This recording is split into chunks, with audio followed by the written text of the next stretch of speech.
فاكرين كوفيد؟ فاكرين ايام كورونا؟ ايام ما كنا محبوسين في البيت. انا فاكره كويس قوي، انا ساعتها كنت بقول لهم يا جماعه نفسي احضن حد. يعني عايزه، مع ان انا شخصيه انتروفيرت جدا، ومش من الناس اللي اتاثرت جدا في الكورونا من قعده البيت. بس كنت يعني هموت على هيومن كونكشن، يعني عايزه احس ان انا في لحم ودم معايا يعني. فلو فاكرين ده، يعني الحالة اللي كانت موجودة في المجتمع في العالم الحقيقة، حالة disconnection، حالة آم، آم، بيسموها ايه، فراغ كده، فراغ.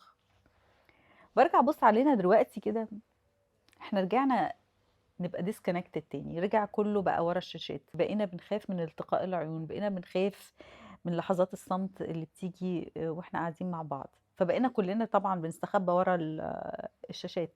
بس لما برجع افكر بحس انه احنا محتاجين نحكي، محتاجين نحكي عن ابسط الاشياء، محتاجين نحكي عن فنجان القهوه اللي اتدلق مثلا، عن حاجه حصلت لنا في طريقنا، عن كلمه حد قالها لنا واثرت فينا. احنا محتاجين بس ان احنا نحكي ونسمع لغيرنا بيحكي. احنا محتاجين نتواصل، محتاجين نبقى vulnerable شويه، نشوف vulnerability، ان احنا نبين ضعفنا. ضعفنا ده هو اللي بيخلينا بني ادمين، مش العكس، مش الماسكات اللي بنحطها. المشاركة هي اللي بتخلينا نحس ان احنا موجودين، ان احنا عايشين.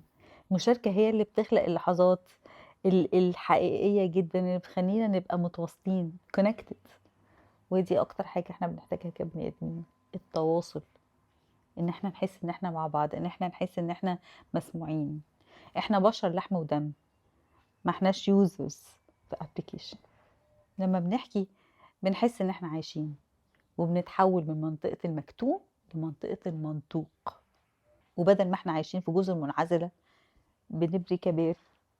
وانا بحب احكي، حتى لو حدوتة صغيرة خالص تحسس حد تاني ان هو مش لوحده. هل شاركتوا حواديت قريب مع ناس؟ اكتبوا لي في التعليقات. اشوفكم المرة الجاية، سلام.